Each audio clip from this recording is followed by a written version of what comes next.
Praise the Lord. आज लवाना church में प्रभु भोज celebrate किया जा रहा है। ये हर महीने की पहले संडे को हम लोग सेलिब्रेट करते हैं और इसमें लवाना चर्च के सारे लोगों को भोजन प्रोवाइड किया जाता है।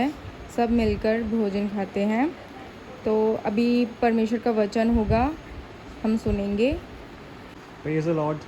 Today is the 6th April, Sunday, and these are the people of our Labana Church. Today we are celebrating the Communion Day, and every month of first Sunday we celebrate the Communion Day, and we provide the food in our church.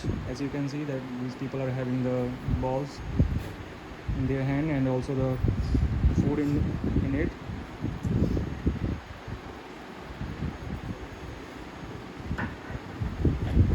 Every first Sunday of every month we celebrate the Communion Day, which is the Lord's Supper Day. The Lord. So today it's the first Sunday of the month, and at Labana Church we celebrate this day as Lord's Supper Day. This day is celebrated all among the world in all the churches and ministries, but not exactly at the first Sunday, because it's not written in the Bible, the exact day or the date is not in the Bible, so we can celebrate it any Sunday. But at Labana Church we celebrate it at every first Sunday of every month. So the purpose of this day and the motive will go into the deepness of that why do we celebrate it and what's the motive of this, and why do we celebrate it every month, why not only once a week, not every year or something like that. So we'll answer all the questions with the Bible verse and the chapter. We'll go through the Matthew chapter 26 verse 26, which says, "As they were eating, Jesus took bread, blessed and broke it, and gave it to the disciples and said, 'Take it, eat, this is my body.'" So in this verse it's written, as they were eating. So who were eating? The people who were present there. The disciples of Jesus Christ, they were eating. And Jesus did what? Jesus took the bread. It's not the bread which is used in sandwich. It refers to chapati, the roti. So Jesus took the bread. As Jesus did, we all will do that. We'll take the chapati. After that, what he did? Blessed and broke it.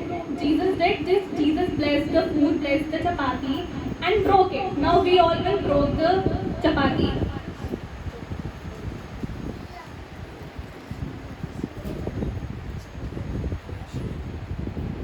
Now the chapati is broke and gave it to the disciples. Jesus exchanged it with the disciples. He gave it to his disciples. Now we all will exchange our chapati. And he said, "Take, eat, this is my body." Jesus said that this roti, this chapati is my body, and eat it. So here we'll focus on one thing, that not everybody was eating from a single chapati. Whatever the people were eating, they imagined it, they believed, and they had the faith that whatever they were eating, this is Jesus Christ's body and his flesh.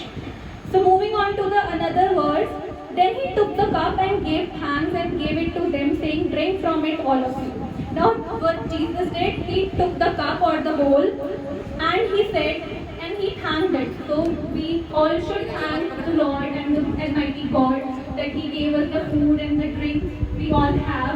So he thanked it and gave it to them, saying, "Drink it, drink from it, all of you." Now we'll exchange our cups. Now you have to drink it because it is Christ's blood.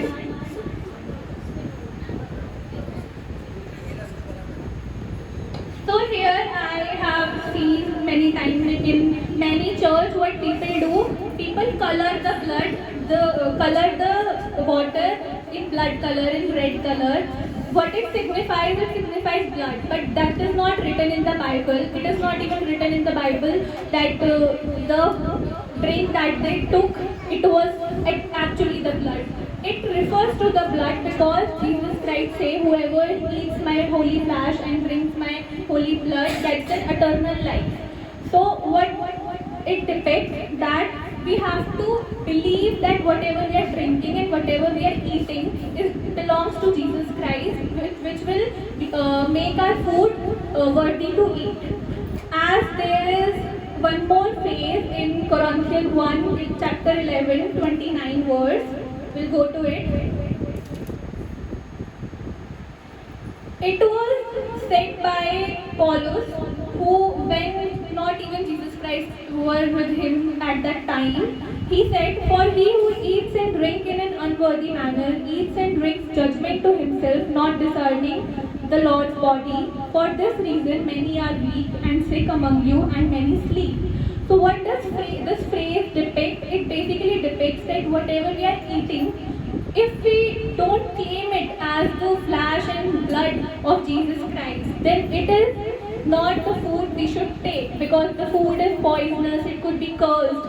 So whenever we remember Jesus Christ, whenever we are eating, whenever we are drinking, it makes the food holy and appropriate to eat. So in conclusion to that, why we should drink and eat the holy blood of Jesus Christ, because it's written in the Bible, "Whomsoever eats my blood, eats my flesh and drinks my blood, gets an eternal life." So if you need an eternal life, if you want to go to heaven, you should follow these things, you should follow what is in the Bible, and you should eat the food in such manner which is written in the Bible. So have a great day and praise the Lord.